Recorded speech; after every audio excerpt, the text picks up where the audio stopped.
Paneļa diskusija, vai viegli būt jaunajam uzņēmējam.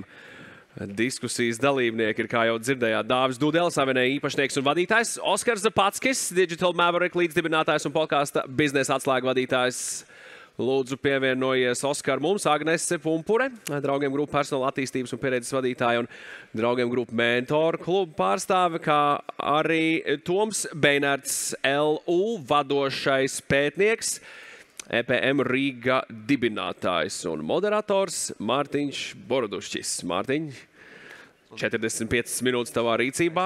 Klikerīt laikam tev nevajadzēs. To mēs atstāsim tepat, lai tas ir bāzē. Un, hei, vai viegli būt jaunajam uzņēmējam? Ne, šis ir ļoti interesanti. Stāstiet. Paldies, Magnus. Labdien, mani foršie universitātes kolēģi, Latvijas universitātes studenti un Latvijas universitātes viesi. Prieks redzēt šodien tik daudz smaidīgas sejas.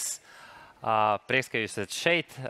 Un vēl jau lielāks prieks par maniem šīs dienas diskusijas dalībniekiem, kur jūs dzirdējāt ļoti iedvesmojošas arī priekš manis prezentācijas, netipiskas prezentācijas, un tas ir pats foršākais, jo tieši tādai jābūt šai sesijai. Tā kā mums ir pievienojies arī kolēģis no universitātes, Toms Beinerts, un viņam nav bijis tā iespēja izteikties atšķirībā no mūsu pārējiem viesiem. Es gribētu sākt tāpēc, Tom, ar tevi un pajautāt, kā tad tu reflektētu šo diskusijas nosaukumu un galu galā, zinot to, ka tu apvieno darbu gan Latvijas universitātē, gan jaunuzņēmuma vadīšanu. Kā tev tas izdodās? Jā, paldies. Ļoti daudz jautājumu vienā jautājumā. Pašā sākumā, par jautājumu. Uzreiz jau pats nedaudz apjuku, kā varētu palīdzēt tas, ja es esmu vecs uzņēmē darbībā. Bet varbūt nedaudz par to manu stāstu, kāpēc es esmu acīmredzot šeit uzaicināts, ka paralēli studijā maģistrantūras laikā es nodibināju uzņēmumu metalurģijā. Ļoti tipiska sfēra Latvijai. Mēs ražojam metalurģiskas iekārtas no pastāvīgiem magnētiem, fizikas institūtā. Mana maģistra darba un pēc tam doktora darba laikā izstrādātas tehnoloģijas. Un arī ir gājis kā pa kalniem, kā pa lejām, bet esmu izbaudījis to pieredzi būt jaunam, censties kaut ko darīt un vienlaicīgi arī saglabāt tādu akadēmisko darbību, pētniecību, rakstīt publikācijas, un esmu pat arī bijis, joprojām esmu arī pasniedzējis. Un vairāk esmu skatījies uz to, kas man tiešām aizrauga, ko man patīk darīt. Tā kā Agnes teica, kā vajag darīt. Un uzņēmē darbība bijis tikai tāds veids, kā sasniegt tos mērķus vai darīt tās lietas, kas man patīk. Un tādā veidā es esmu, manuprāt, īstenībā ir viegli kombinēt. Ja tu dari to, kas tev patīk, un netik daudz skaties uz tām kastītēm, kurās tu dzīvo, vai kāds tev ir ielicis. Bet, jā, vēl bija kaut kāda papildus daļa jautājuma? Man ir papildus jautājums, zinot to, ka mēs universitātē ļoti labi zinām, ka tev pat ir izdevies uzspridzināt kādu rūpnīcu, varbūt nedaudz ieskicē.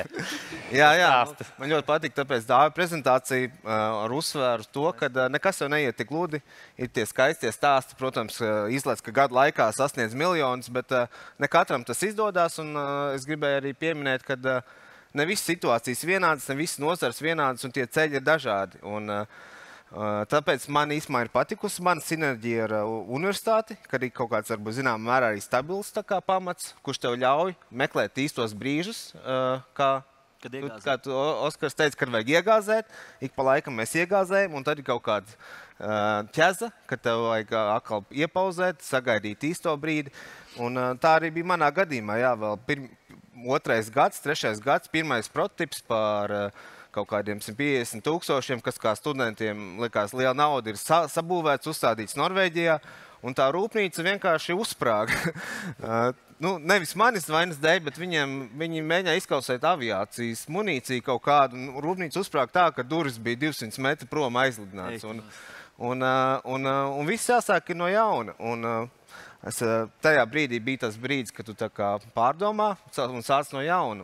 Un tieši šī sinerģija bija tā, kas ļāva tev sākt no jauna, nevis doties uz Smiltenes Elvi vai kaut kur citur, bet izmantot to bāzi, ko īstenībā universitāte arī sniedz. Vismaz tā bija salikties, jā.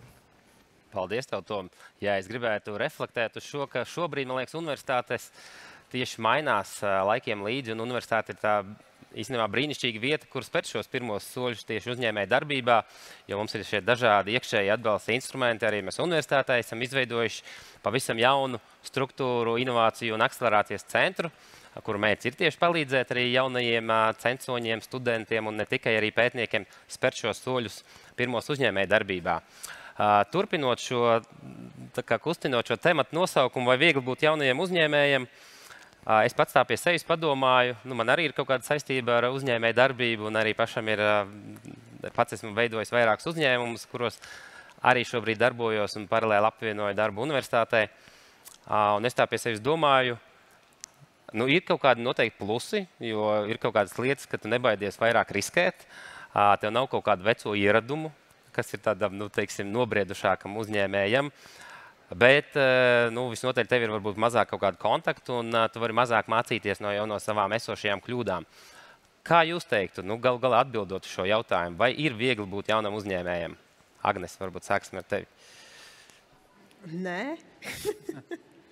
Man liekas, ka vispār nav viegli dzīvē brīži vien. Un, man liekas, uzņēmumi tajā brīdī, kad uzņemies tādu atbildību ne tikai par finansiālajiem aspektiem, bet arī par cilvēkiem, par savu klientu, par visu pārējo. Un tas ir kaut kas tāds, ar ko tu celies no rīta negulēt, bet es domāju, ka puiši noteikti varēs atbildēt vairāk par šo jautājumu. Bet es pieļauju, ka mūsu atbildes varētu būt līdzīgas. Man liekas, ka nē. Tu teiksi, ka viegli būt uzņēmējiem? Nē, es domāju par to iešanu gulēt un par to domāšanu. Tas man nē. Es vienkārši es eju gulēt, man vienalga. Jā, ok. Es pēc 6 neļauju. Arī nedomā vairāk. Pats, es neesmu uzņēmējs, bet es eju gulēt ar šīm domām. Ne, tas ir labi. Tas ir ļoti labi. Es, piemēram, mēģinu tikt līdz tādām domām. Cenšos. Es teiktu, ka kaut kur vienmēr tā patiesība ir tajā vidusceļā. Tieši tas pats, ko es teicu par mikromenedžēšanu, arī tas pats. Brīžiem vajag vairāk kontrolēt, varbūt vairāk brīvību dot, bet tā patiesība ir kaut kur pa vidu. Viļņaini. Jā. Tikai vienā dienā tu celies un tev tāds viss galīgi simple, viss galīgi easy. Nākšā dienā celies, kā vispār es te nonācu? Par to jautājumu, vai ir viegli būt, man liekas, atkal, tā ir vienkārši par perspektīvu, pret ko tu atkal salīdzini. Tu saki, man ir grūti. Pret ko tev ir grūti salīdzinot? Man arī ir grūti piecelties. Es šorīt gribēju sporta zāli aiziet. Domāju, vakar ejot gulēt, domāju par šo pasākumu tāds, ja es no rīta aiziešu sporta zāli, man būs baigā enerģija, atnākšu šeit, varēšu baigi jums atdot. 6:30 no rīta noskan modinātājs. Es uztaisīju kafiju. Lēnā garā pasvaipoju Instagram. It kā es saprotu, ka ir dienas, kur jūs celsieties ar tādu nenormālāko motivāciju un jūs mauksiet, jums vienkārši liksies viss, kad ir viegli. Balēlam viegli vai grūti jau vienkārši nosaka tā sajūta iekšā, kas ir jūsos pašos. Ja jūs padarīsiet to dienu viegli, viņi būs viegli. Kas man personīgi palīdz? Es ļoti, es nezinu, vai drīkst izmantot vārdu manipulēju ar mūziku un tēju. Divām lietām. Gan jau atkarīgs no tējas. Jā, es no rīta uztaisu piparmētru tēju un viņi iekliko citreiz labāk nekā kafiju. Un tad es citreiz, kad es jūtos tā, nezinu, ka būs slikta diena, es uzslēdzu kaut kādu DMX, who let the dogs out, un vienkārši viens pats patrasīja. Tāda enerģija maucam.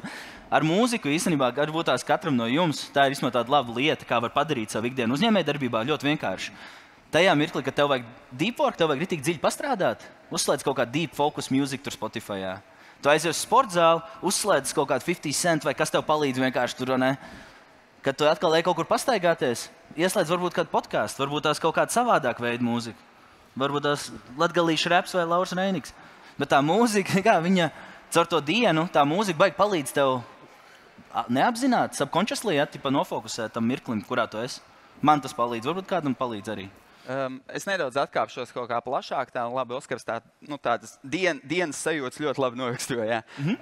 Es teiktu, plašāk atkāpjoties, es principā turos pie uzskata, ka ironiski man to teikt, bet es teikšu, ka uzņēmējdarbība ir glorificēta, pārvērtēta.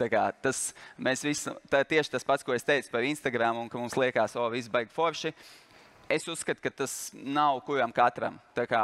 Un līdz tam var arī tikai nokļūt. Un es ieteiktu vienmēr cilvēkiem, tas nenozīmē, ka universitātes laikā uzreiz vajag kaut ko paralēli darīt. Es teiktu, vissvarīgākais ir mācīties kaut kādu vienu spēju, un pēc tam iet kaut kur strādāt, kur tu vari uz darba devēja rēķina mācīties un pieļaut visas tās kļūdas, lai tu pēc tam nepieļautu pats tās kļūdas, tā kā es to darīju.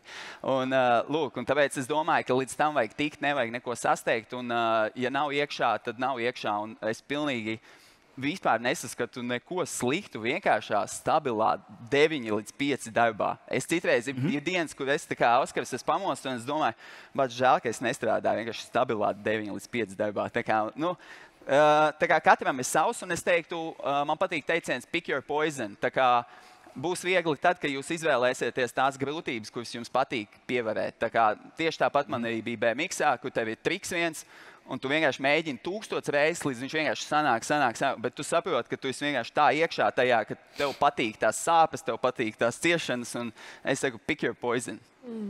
Es arī vēl iemetīšu. Pāris dienas atpakaļ man uzaicināja uz vienu kompāniju runāt, kur ir tur 100+ darbinieki, un tas, kurš man aicina, tas organizators, vienkārši neteikšu, kur kompānija, bet viņš man atsūta e-pastā, viņš saka, hei, lūdzu, ievēro šos te teikumus, šos mēs nedrīkstam teikt. Un tur bija rakstīts, uzņēmēja darbība ir labākais, kas ar mani dzīvē ir noticis, un tur vēl kaut kāds pāris lietas, lai es nemudinātu darbinieks iet prom no darba.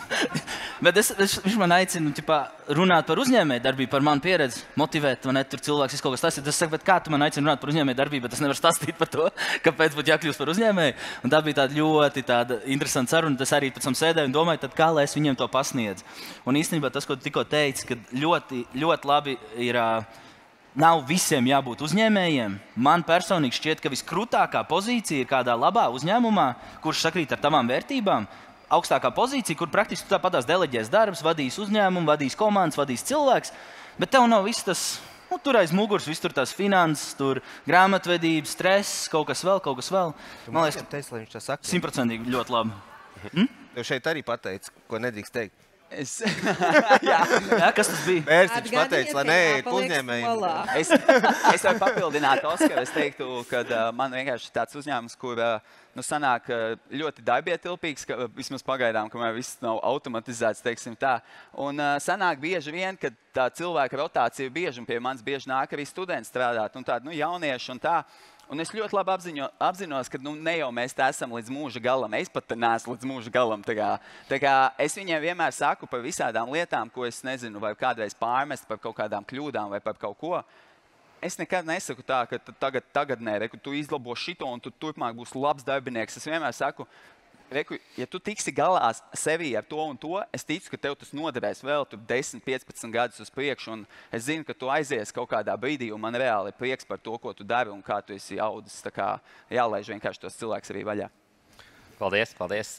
Varbūt man liekas par to jautājumu. Ja? Nu, skaidrs, ka nav viegli, bet man tāda tēze, ka īstenībā nav jau citu variantu, kā būt tam jauniem uzņēmējiem. Pat ja tev daudz tie cipari gadi, tu nevari būt uzņēmējs vai jaunuzņēmējs vai strādāt inovācijām, ja tev nav vismaz kaut kā tāda nedaudz tāda naivisma, ticība tādām lietām un jaunām idejām, kaut kam jaunam, jo tā, kad tu paliec vecāks, es domāju, galvā, tu paliec tās ļoti pragmatisks un visas idejas sāk izsīties tādas stulbas. Stulbas un jau bijušas, un tajā brīdī tu vairs nemaz nevari būt uzņēmējs, neatkarīgi no tā, vai tad būs ļoti grūti būt uzņēmējiem. Tad var būt tikai mahinators. Teiksim tā. Un es arī lasu studentiem pa inovācijām kursu, un studenti ir īsumā tieši tas īstais materiāls, kam kļūt par šiem uzņēmējiem saistībā ar tehnoloģijām un jaunām lietām. Teiksim, interesants pētījums Amerikā, kas ir vispār tā kā meka jaunu uzņēmumiem tehnoloģiju jomās. 80% no spin-offiem ir, kur studentam ir bijusi būtiska loma. Vai nu viņš ir bijis radītājs, vai, teiksim, galvenais izpildītājs un tā tālāk.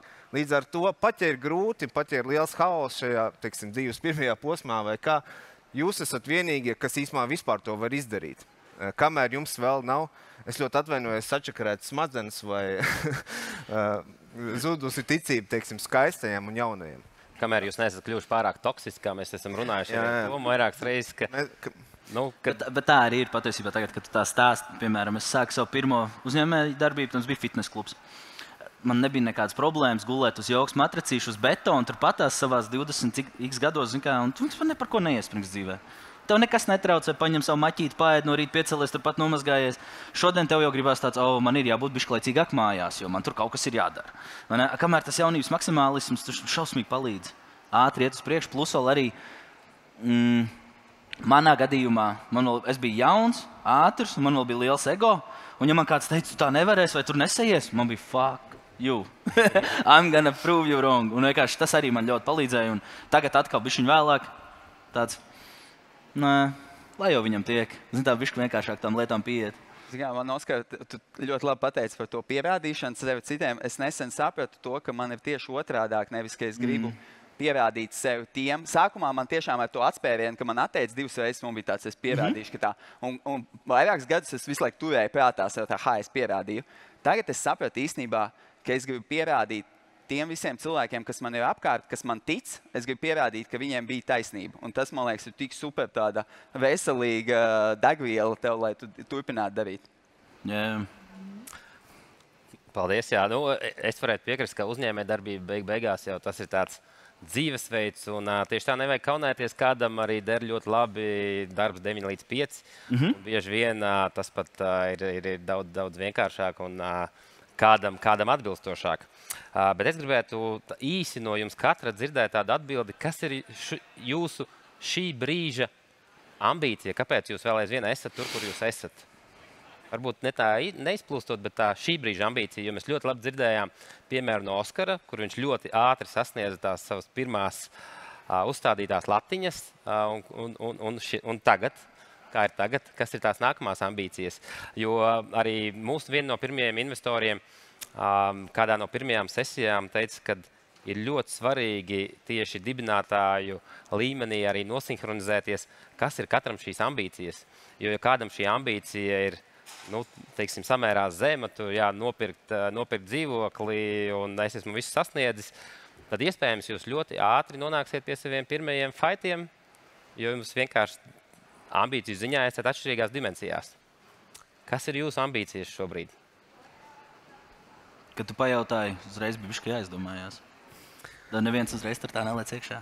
Bet es varu varbūt tas ieskatīt aptuveni. Man liekas, ka ambīcija ir tas pats, kas dzīves mērķis. Ja tu tā padomā, kāpēc? Mums ir ļoti grūti izdomāt, kas mēs gribam, par ko mēs gribam kļūt. Katram no mums, mēs tur bijām, un mums bija ļoti vienkārši. Es būšu ugunsdzēsējs, es būšu policists. Bet tad tu paaudzies tev 20 gadu pāri, un tad tāds domā, par ko es gribētu kļūt, kas ir mans dzīves mērķis.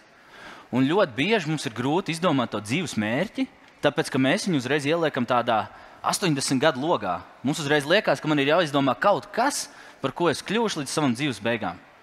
Un tad paliek ļoti grūti sēd un tu domā. Un tad 1 diena, 2 dienas nedēļa, un tu nevari izdomāt, kas ir tas mans dzīves mērķis. Jo jebkas, ko tu sev piedāvāsi, izklausīsies sūdīgi, jo tev liekas, ka uzreiz tas būs jādara 80 gadus no vietas, vai ne? Un ko man viens mentors ļoti labi ielika iekšā, viņš teica tā, ja tev nedrīkst tavs ambīcijas vai tavi dzīves mērķi, vai tas, par ko tu dzīvē vēlies kļūt, nedrīkst aizņemt ilgāk kā 24 stundas, lai izdomātu. Un es iedošu labu piemēru, kā viņš man ieved tajā. Iztēloties, jūs esat studenti, jums pēc būtības lielākajai ambīcijai un dzīves mērķim pašlaik vajadzētu būt pabeigt universitāti, pareizi? Jūs iziet ārā no universitātes, jūs tagad dzīvojat, jums pēc kāda laika piesakās bērns. Tavs pašlaik dzīves mērķis ir parūpēties par to mazo, pareizi? Un es arī tieši tāpatās arī pa ambīcijām nedod Dievs bērnam kaut kas notiek, tavs dzīves mērķis pašlaik parūpēties atkal par to, lai tam bērnam atkal varbūt tās veselība, varbūt vēl kaut kas. Un sanāk tā, ka mēs patiesībā sev liedzam, mēs drīkstam mainīt savas ambīcijas un mēs drīkstam mainīt savus dzīves mērķus kaut vai katru nedēļu. Neliedziet sev to iespēju mainīt visu laiku savas ambīcijas un mainīt dzīves mērķus, jo jums viņš nav jāieliek uzreiz tajā lielajā 80 gadu logā. Un man tajā mirklī palika pašam ļoti viegli dzīvot, kad es sapratu, ka es varu nolikt savu dzīves mērķi un pēc gada viņu vienkārši mainīt. Un tieši tāpat arī ar ambīcijām. Un tu jautā, kas, piemēram, ir man pašlaik lielāka ambīcija? Pierādīt vai parādīt savai meitai kādu potenciāli varbūt tās nākotnes vīrieti, es gribētu redzēt viņai blakus, lai uz viņu man skatītos kā uz piemēru. Super.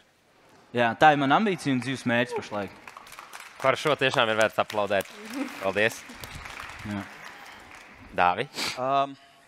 Jā, tu man liki aizdomāties ļoti forši. Es teiktu, ka jā, ambīcija, es nekad neesmu bijis tāds ambiciozs cilvēks, jo man ir ļoti grūti skatīties nākotnē. Tā kā es pilnīgi nespēju, es varu tikai gadu uz priekšu skatīties. Un tad es sapratu, izejot pēdējos gadus, tā kā 2-3 gadus, man normāli sakrājās tāda izdegšana un tāda depresīvais līdz tam, ka es pagājuši gadu biju pilnīgi off, tā kā, es nezinu, bija riktīgi slikti. Un strādājot ar sevi un darot visu, es reāli tagad jūtos vēl laimīgāks nekā es biju pirms tam. Un tas ir gluži tāpat kā ar līdzīgām grūtībām. Izejot cauri kaut kam, tu vienkārši tā attīries un kaut ko iepazīsti par sevi. Tāpēc es uzskatu, ka mana šobrīd tā ambīcija ir vienkārši darīt, kārtot tās lietas, ko es redzu, un ambīcija ir tajās sajūtās, kā es jūtos. Un tā sajūta atgūt to aizrautību pēc tam, kad tu esi izdedzis un vienkārši dzīvojis vienkārši autopilotā, tas ir vienkārši tik amazing. Un es teiktu par ambīcijām vispār, kas jūs dzen uz priekšu, es teiktu mēģiniet izfiltrēt, kas tad īsti jūs dzen uz priekšu, vai patiesas vēlmes, vai jūs iekšējais kritiķis, jo, principā, labākā lieta, ko es pagājuši gadu esmu sasniedzis, vienkārši 90% atbrīvojies no sava iekšējā kritiķa, kurš visu laiku saka, ka tu esi slikts, tu esi tāds, tev nesanāca tas, kāpēc tu nedari to. Un no tā atbrīvojoties ir amazing, jo atbrīvojās uzreiz daudz jaunas brīvas enerģijas, kur jūs vienkārši ejat pa dzīvi un baudat un mēģināt. Un tā kā silti iesaku vienkārši padomāt, kas tad jūsu ambīcijas dzen uz priekšu. Man liekas, vienā vārdā tas varētu būt legacy. Un tas var skatīties gan ilgtermiņā, gan īstermiņā. Un, līdzīgi kā Dāvim, arī priekš manis pagājušais gads varbūt tādā mentālās veselības ziņā bija ļoti, ļoti izaicinoši. Un tajā brīdī tas galvenais mērķis bija izdzīvot, lai tikai neviens nepamana, ka man ir grūti. Un tagad, kad ir labāk, daudz labāk, tad es teiktu, ka tas ir stāsts par to, ka tu gribi savu darbu izdarīt pēc iespējas labāk. Tu gribi būt labākais tajā, ko tu dari. Katru uzdevumu izdarīt pēc iespējas labāk tā, lai tajā brīdī, ja es kādu dienu aizēju no draugiem grupu, viņi visi atcerās Agnesi un saka, vot tad, kad bija Agnese, tad bija sapnis. Tā kā tā. Brīnišķīgi, Tom. Jā, es atceros, kad es biju arī students un sāku un gāju uz tiem lieliem semināriem. Es atceros, kā man besīja, kad cilvēki teica, ka viņiem tur mērķis palīdzēt sabiedrībai, nevis nopelnīt naudu. Man vajadzēja naudu, man vienkārši nebija naudas. Un tad tu paliec vecāks un man, vairs nav tik interesanti, kā tu bembi nopērc un tā tālāk. Es nezinu, vai viens no tādiem motivatoriem bijis tāds nebūt parazītam, tā kā pret sabiedrību un iekļauties. Man liekas, mēs visi kā cilvēki gribam būt daļa no sabiedrības. Un tas ir tas bijis, kas man licis darīt arī tās dievainās lietas, ko es darīju. Ja, teiksim, mans maģis darbs vai pētījums universitātē, man bija ļoti žēl viņu tā kā izdarīt un ielikt plauktiņā. Un tas, kā es tā kā sāku darboties, es gribēju, mēs jau izpētījām, atklājām, tas taču ir jāievieš dzīvē, tā taču ir laba lieta. Mēs taču samazinām izmaksas, padaram pasauli labāku būtībā. Un tādā pašā veidā arī tā akadēmiskā darbība ir notikusi caur tādu moto nebūt parazītam. Un man patika arī, ko Dāvs teica, pierādīt to, ka tie, kas bija tev noticējuši, gan vecāki, gan valsts mūsos īstenībā ļoti daudz lietas ieguldījuši. Un es arī redzu, kā universitāti, ka ļoti daudz ir manī kā cilvēkā ieguldījusi, ļāvuši šeit izaugt un arī daudz tādas praktiskās lietas devusi. Un gribās iedot apakaļ tai sabiedrībai caur savu centību, caur tiem rezultātiem, kas nākotnē būs. Tā. Paldies. Galā neviens no jums nepieminēja tādu vienkāršu lietu, kā nopelnīt naudu. Es pieminēju. Jā, tas jau tāds bonusiņš. Bet tieši tā, tas jau ir tikai instruments, lai sasniegtu to, ko mēs tiešām vēlamies. Bet ir forši, ja viss ir forši, bet kāda būtu jūs tā formula vai ieteikumi, kā piecelties pēc neveiksmēm tieši? Noteikti jums ir bijušas dažādas neveiksmes un kritieni. Ko darīt? Kā nesabrukt? Man viens no mīļākajiem teicieniem arī biznesā ir make your mistakes fast. Bet ko darīt, ja nesanāk? Jā? Kā piecelties? laikam nedaudz jau izstāstīju prezentācijā. Es pat ļauju man padomāt. Es vienkārši domāju, pirmā mana atbildes daļa ir tas, ko jau es izstāstīju. Tas strādā. Es padomāšu vēl par otro daļu. Jā, man liekas, tas stāsts par to, ka tu neskaties uz to kā uz pasaules galu, bet kā uz mācību. Un tajā brīdī tā ir iespēja pieņemt jaunus lēmumus, apskatīties uz lietām citādāk un laikam neuztvert to tik sāpīgi un ka viss un neiefokusēties uz to, tagad Dievs, cik viss slikti tagad nedēļu. Bet man liekas, ka es nezinu kā jums, bet manā pieredzē arī skatoties uz kolēģiem un draugiem apkārt, patiesībā mēs tajā brīdī, kad ir grūti, mēs kļūtam ļoti radoši. Mums nāk ārā tādas idejas un tādi risinājumi, kurus mēs visticamāk neizdomājam tajā brīdī, kad viss ir labi. Es atceros arī kādu laiku apakaļ, biju tāds pasākums kā Fuck Up Nights, un tur cilvēki stāstīja, kā viņiem tur negājas, kāds ir tas pīrāds, viņš ārpusē un iekšpusē. Un kopš tās domāju, man tik ļoti patīk tas pasākums, un katru reizi kaut kas noiet greizi, domāju, šito es ielikšu savā fuck-up prezentācijā, būs tik labs pasākums, būs ko izstāstīt, kā man tur tās rūpnīcas sprāga un kā mēs 5 bankrotējam un tā. Man liekas, ka Dāvis jau arī lielā mērā atbildēja, protams, kad tā es pazaudēju savu domu. Es jau tikmēr paturpinātu, tu ļoti labi pateici par tiem fuck-up-nights, par tiem stāstiem. Es saku, es dzīvoju pēc tāda moto, ja tu esi nonācis kādās krustcelēs darīt A vai B, dari to, no kā sanāks vislabākais stāsts. Un arī tie fuck-upi, tie ir tie labākie stāsti, no kuriem mēs tiešām kaut ko, kļūstam radoši, kaut ko jaunu iemācamies. Protams, ka tas viss laiks sūkā, bet pēc tam tu atskatoties tā domā, ne, īstenībā, es nemainītu to, bet ja man būtu iespēja atgriezties un mainīt, es nemainītu. Es atcerējos savu domu un atkal pazaudēju. Es varu iemest tad. Šo tu arī varēsi stāstīt. Nākamajā fuck-up šovā. Man liekas, ka atkarīgs. Tu jautāji konkrēti tieši par to, vai ne par neveiksmēm. Kā piecelties? Kā piecelties? Man liekas, ka ļoti atkarīgs, kāda neveiksme tā ir un kā tu definē, kas ir neveiksme. Piemēram, man sanāca tā, kad mēs tajā pirmajā gadā, kad sākām, mums bija ļoti daudz aizņēmumu, vēl investoru vispārējais, un es vienkārši pilnīgi visu naudu pazaudēju. Tur mīnus 100 000 kontā nekā nav, pašam tur pār 100 eiro palikuši. Un es domāju, kā lai no šitā izkuļās. Un tad es atkal kaut kādā podkāstā kaut kur, tur bija tāds teiciens, ja ņem piemēru no cilvēkiem, no tiem, kas tur ir jau tur, kur tu gribētu būt. Un es tāds sāku sēdēties to gadu atpakaļ, un es analizēju, kāpēc es kļūdījos, vai kāpēc man nesagāja, vai ne, kāpēc es zaudēju. Un sanāca tā, ka es vienkārši skatījos YouTube video un mēģināju kaut ko. Bet man bija fitness klubs. Es atradu tādu cilvēku vārdā Metka Fora. Viņam pieder Orange Theory fitness klubu ķēde, kur viņiem ir 900 lokācijas pasaulē. 900 klubi. Katrs klubs pelna virs 1 miljonu. Mēs paņēmām vienkārši kredītu 10 000, samaksāju viņam, lai viņš man pa naktīm. Es nekad neaizmirsīšu. Mums 9-11 no rīta sēžam visi, tur gaidām, ko viņš mums stāstīs. Viņiem nakts Amerikā, viņš vienkārši guļ gultā, viņam proķiks uzlikts uz vēdera, un viņš tāds, jautā. un es atceros, ka man tā neveiksmē iznes tieši tie cilvēki, kuri jau ir tur, kur es gribētu būt, kur pretī. No otras puses, ja tā ir tāda neveiksme, kaut kāds mazs ķibelīts, kas nav 100 000, vai varbūt tās kaut kāds mazs ķibelīts tur ikdienā, vai es nezinu, es tikko biju sagrozījies, Džek, arī man komanda zina, es biju ļoti katru dienu aktīvi trenējamies, un es dabūju traumu, un es tagad atnāku uz ofisu, un Džek man cenšas motivēt, un es saku, Džek, ļaujiet man pabūt vienkārši vienu dienu šeit lejā. Tā kā arī varbūt uzreiz, man patīk, ko tu teici, neievilkt uz nedēļu to sāpi. Bet otrs ieteikums atkal necensties uzreiz to sāpju atrisināt tajā pašā mirklī. Nopērc savu lielo saldējumu, pasēd pie televīzora, paēd, pagruzies. Tur nopērciet no viņa saldējumu. Atļaujiet tajā dienā, kad kaut kas noiet greizi, atļaujiet sev arī tur pabūt mirklīt. Un tad celieties no rīta ar jaunu tādu dvēsmu enerģiju un būs forši. Bet es esmu bijis abās situācijās. Es esmu bijis tajā, kur es ielaižu beigās līdz 6 nedēļām to problēmu savā dzīvē, pilnīgi lieku un nevajadzīgi. Un es esmu bijis arī otrā pusē, kad man atnāk sieva blakā un viņa saka, bet davai tagad. Es tāds, labi, jā, tā jau tagad tam aucam. Bet atkal es vienmēr atskatoties to, pēc kādām 3 nedēļām, es saku, pļāvens, nevajadzēja tā darīt. Pārsteidzīgi pieļauju kaut kāds lēmums, balsoties uz kaut kādām emocijām. Tāpēc, jā, ņemiet piemērs no cilvēkiem, kuri ir jau tur, kur jūs gribat būt, un otrs vienkārši tad, kad notiek kaut kāds sūdīgāks dienas, atļaujiet pabūt sev tur lejā. Vīnpudēl saldējums. Ļoti labi ideja, tiešām man patīk klausēt viņu. Jā, es varu paturpināt par tām emocijām. Katrai sūdīgai dienai ir sava garša. Es šito pierakstu.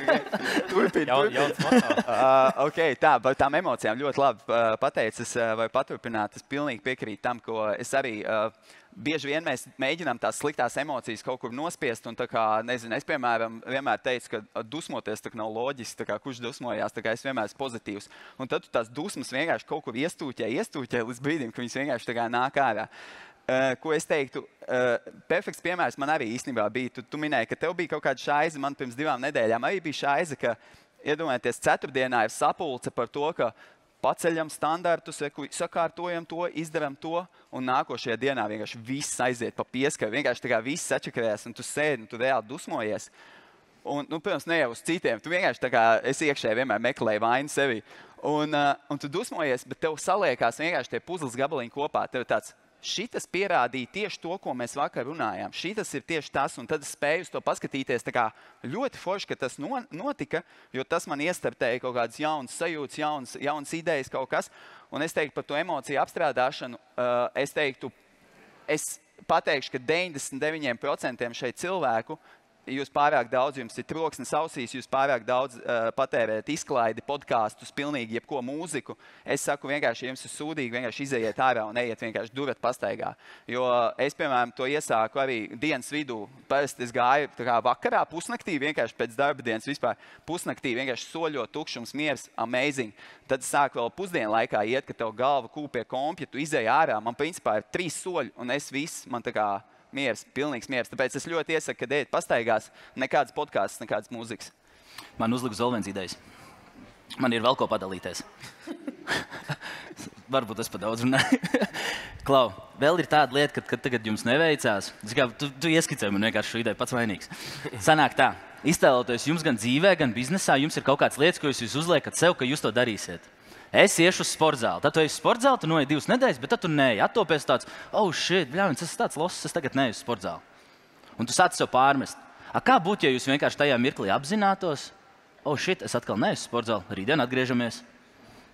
Ja? Iedomājieties par tādu psiholoģiju apspēlēšanu savā dzīvē. Tieši tāpat tās arī biznesā, vai, pieņemsim, jums darbā. Jums teica, jums ir sapulce.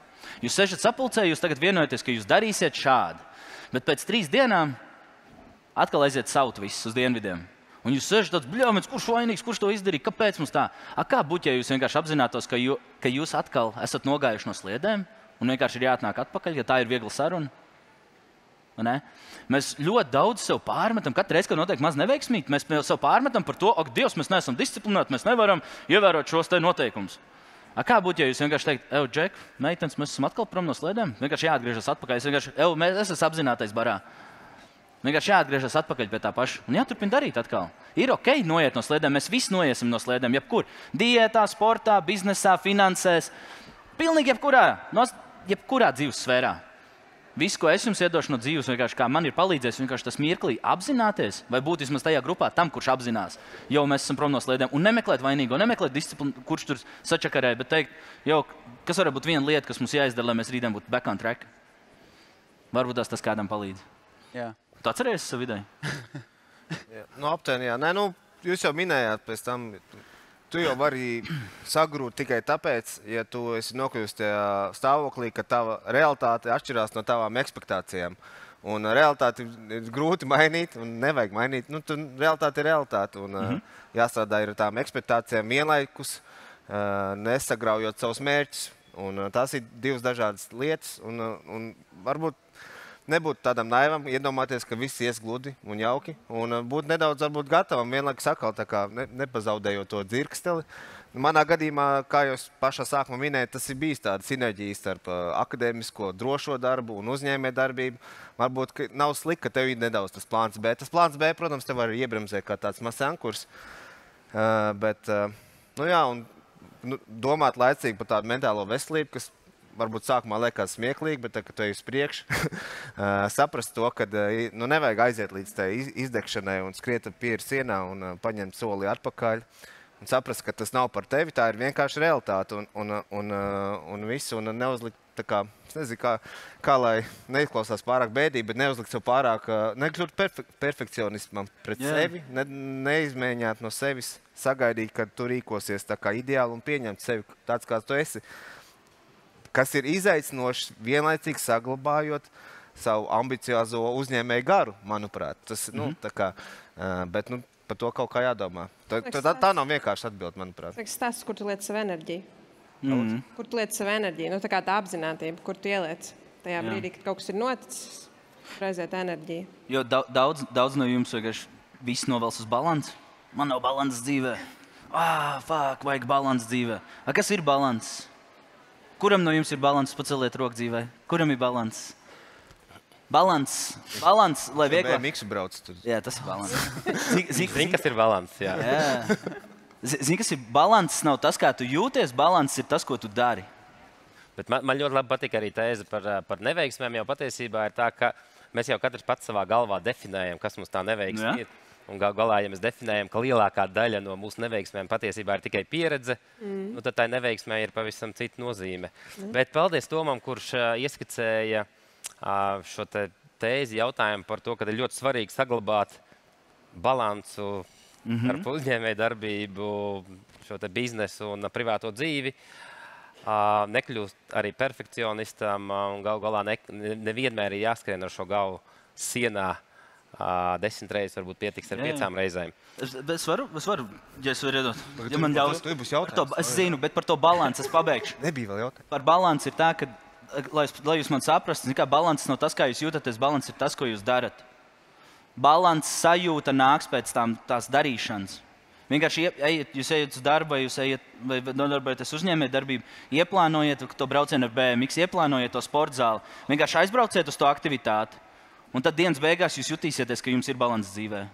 Balanss nav tā sajūta, balanss ir tas, ko jūs darat. Mēs visi meklējam balansu dzīvē.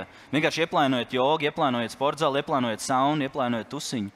Ieplānojot neko nedarīt. Arī, jā. Un ēst saldējumu. Jā, tas būs balanss. Jā, man ļoti ilgi vienkārši gadus, man vajag balanss dzīvē. Kas ir balanss? Es ielieku sporta zāli vakarā pēc darba, aizēju uz viņu, atnāku mājās, bļāviens. Labi, ir balanss dzīvē. Jā, balanss ir vienkārši plānošana, tas tā nav sajūta. Paldies. Jautājums, ko man gribētos pieskarties, ir, man vienkārši pašam ir bijis kāds mentors dzīvē, kas ir bijis gan svarīgs šajā uzņēmējdarbības sākumā, ka tev ir tāds cilvēks uzticams, ar ko aprunāties par tēmu. Kā jums ir ar mentoriem savā dzīvē? Vai jums ir katram, tā kā Agnes pārstāv mums arī mentoru klubu, tā viņai ir tuva tēma. Ko jūs sakat par šo domu, ka katram vajag to savu mentoru atrast dzīvē un kāda tam ir nozīme un kāda ir loma? Es pieļauju, ka es atšķiršos no šiem cilvēkiem. Es pateikšu, ka man nav bijis mentors. Man liekas, ka visiem varbūt kaut kas ir bijis tāds, un es varbūt teiktu, ka vajadzēja, jo tajā laikā, man liekas, vienmēr bija tāda individuālā sajūta. Es pats darīšu kaut ko pats pa savām, un es neizmantoju kaut kādas iespējas, kuras bija īstenībā, bija vairākas tādas iespējas. Un tagad atskatoties, liekas, ka tas tomēr būtu bijis ļoti, ļoti vērtīgi tie mazie momenti, kur tu aizgūst kaut ko. Jo principā jau arī nevajag arī skatīties uz mentoriem, kas ir kaut kas riktīgi augsts, kaut vai apkārtējie cilvēki, jūsu draugi. Principā, es jūtos tik ļoti pateicīgs tiem cilvēkiem, kas man ir apkārt, jo tiešām veidojās jau tādi burbuļi, kur līdzīgi pievelk līdzīgos un skatīties uz draugiem un apbrīnot viņu katru savā jomā, katru savās spējās, un tad vienkārši ņemat mācīties, katrs jūsu draugs ir savā ziņā jūsu mentors. Tom, kā mums saucās grupa? Jā, man dāv tev jābēdina. Ne? Tev arī nav bijis. Es arī nevaru nosaukt, ka bijis tāds viens mentors, kas ir vedījis cauri šim purvam mani, un es saitīts, un tagad bet vienlaicīgi ir daudz cilvēku, ko tu saticis, un katrs tev bijis mentors kaut kādā jomā. Mums ir ar Mārtiņu kopīgi mentori par kaut kādu tur konkrētu jomu, un joprojām mēs tiekamies, un man kaut kādā mērā mentors bijuši mani vecāki, kur arī bijuši uzņēmēji, pie kā mēs vienmēr var atnākt un patiešo pajautāt, kā tas izskatās, un tos cilvēkus es esmu novērtējis. Vienlaicīgi, jā, es domāju, ka es arī esmu pārāk maz izmantoju šo mentoru feature, jāiet pie Agneses, jāpaņem kartiņu. Tas kā, nezinu. Man liekas, ka mentors ir ļoti liels vārds. Nu, tāds, un tad bieži vien tajā brīdī, kad mēs domājam par mentoru, mums liekas, piemēram, tavu piemēru, kas man liekas ir superīga iespēja. Reti, kuram ir tāda vēlme pat investēt tajā, lai satiktos ar tādiem lieliem čiekuriem, es atļaušos izmantot šādu vārdu. Bet tajā pašā laikā ir piemērs par to, ka mentors var būt arī mūsu vecāki vai mūsu draugi vai jebkurš. Un man liekas, ka lielākais izaicinājums šajā mentoru padarīšanā ir pašam sev saprast, kas ir tas, ko es vēlos.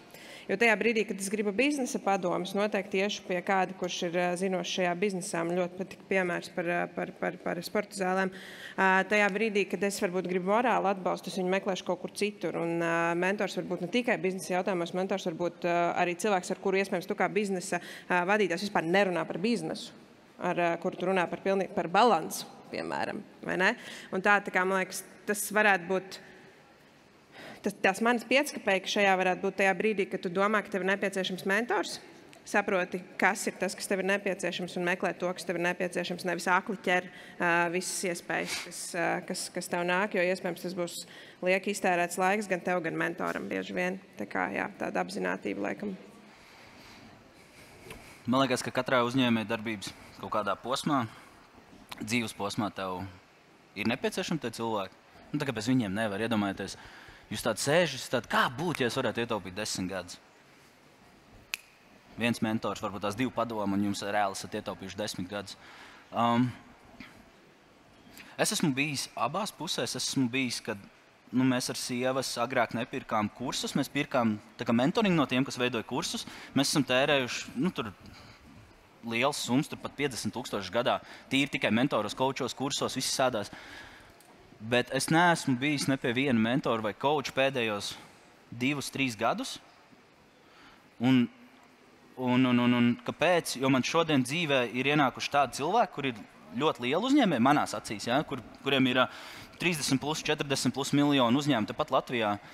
Un citreiz sēžot vienkārši pirtī, viņi man iedod tādas padomas, kad saprotiet, mēs nerunājamies par to, kā mums pusdienās garšoja mērci vai kartupeļi. Es tur uzdod jautājumus. Un es vienkārši klausos, un viņi man tiešām izstāsta. Daudz cilvēki, jā, arī īstenībā man mamma un tēci ir iedevuši ļoti labs dzīves padoms, kur man ir palīdzējuši pēc tam arī uzņēmēju darbībā. Draugi, citreiz sarunas vienkārši ofisā, arī man komanda man iedod labs padoms. Pieņemsim arī, man varbūt tās tagad ir nedaudz pār 30, man darbinieki ir nedaudz virs 20. Jā, viens par to, kas šodien trendīgs, no kā lai es ņem padomus. No kurš man coacho, kurš lai man mentoro? Mana komanda, vai ne? Un vislielākā problēma ir beigās jau tik un tā, vai tu ņemsi mentors vai nē, problēma būs tevī, jo, ja tu būsi atvērts uzsūkt šo informāciju, viņi arī pie tevis viegli atnāks. Ja tu nebūsi, iedomājies, tu sēdi tur ar savu ego tai pašā pirtī ar tiem, lieliem čiekuriem, kā tu saki, un tu vienkārši katru viņu kaut kādu viedokli grib apstrīdēt, jo tev redz ir kaut kāda ideja vai pieredze bijusi. Bet ja tu vienkārši aizvērtu mutu un klausītos, tev tik daudz idejas jauns dzimt. Tā kā ļoti daudz idejas. Tā kā tāds kaut kāds moto aizver mutu un klausies. Jā. Tā ir ļoti laba tēze. Jo mūsu pirmais tā ir īstenībā Čekzina. Arī mūsu uzņēmuma pirmais investors, viņam bija tāds teiciens, ja es būtu iemācījies klausīties daudz agrāk, es būtu miljonārs ne tikai 30 gados, bet agrāk. Tā ir absolūti brīnišķīga tēze. Visbeidzot, noslēdzot, jo mums laiks vairs nav palicis daudz, es gribētu noslēgt ar jautājumu, reflektējot uz šī brīža ģeopolitisko situāciju, jo mēs dzīvojam laikmetā, kādā mēs dzīvojam. To mēs neesam izvēlējušies, kaut gan ir tēze, ka mēs esam izvēlējušies paši piedzimt, tad, kad mēs esam piedzimuši. Bet kā jums liekas, ko mēs katrs varam darīt šajā laikā? Jo es, piemēram, netīšām pavisam ieraudzīju arī Dāvja šīs te Instagram veidoto sižetu par to, ka katru gadu tu veido šos te īpašās garšas saldējumus un nopelnīto naudu ziedo Ukrainas atbalstam.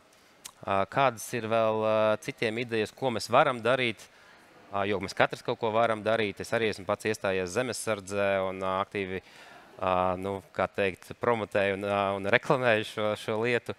Ko mēs varam darīt šobrīd katrs? Tu jau pats rādi piemēru. Tu jau rādi piemēru. Viss sākās no tā mazā aplīša. Tieši tā.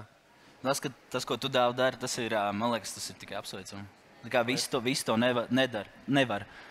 Ja tu nevari sev palīdzēt, tu nevari draugiem palīdzēt, nevar valstī un tādējādi citiem. Mēs ar Maverick komandu esam izvēlējušies atmaksāt sportu bērniem Talsos. Ir jauna basketbola skola Talsos, un mēs vēlamies citiem bērniem, kuriem nav iespējas samaksāt par to, tad mēs ar Maverick komandu esam gatavi atmaksāt šo stipendijas. Tur 3 bērniem gadā pašlaik, un tad arī sākot no turienes sociāls projekts. Mēs nevaram nodrošināt varbūt tik daudz, cik dāvs var. Tas, man liekas, es nevajag jau salīdzināt. Bet tagad tu saki ziedot citai valstī, tas izklausās daudz pareizi. Nē? Es nezinu, man tas liekas, es vienkārši, kad es iededzos par kaut kādu lietu, par kaut kādu, tieši tas pats, piemēram, vegānismu piemērs, ka es vienkārši uzskatu, ka tāds ir mans princips, tas man nešķiet pareizi tā, un tāpatās es iestājos arī par citām lietām. Un es teiktu, ka pēdējo reizi šogad vienkārši tāda zampa komentāros, tur ir vienkārši tur ir rītīgs heits uz mani. Bet man bija patīkamā tāda atziņa tāda, ka šogad man nerūp. Es vienlaiks esmu aizsilēs par to tēmu, vienlaiks man neskar nekas tāds, un es ieteiktu vienkārši jums neuztraukties par to, kas notiek apkārt, jo bieži vien tas ir vienkārši troksnis, tas ir fake troksnis, un darīt, neklusēt, piedalīties, atbalstīt arī citus, būt aktīviem. Neklusēt. Man liekas, vienā vārdā varētu teikt, jo pats bīstamākais, kas var notikt, piemēram, saistībā ar šo tēmu, ir tas, ka nevienam vairs nerūp. Bet mums ļoti rūp, jo tas mums notiek blakus, un līdz ar to neklusēt. Un tas ir bez maksas, starp citu. Tas bija tik krūti. Tas bija forši. Ļoti labi. Tom?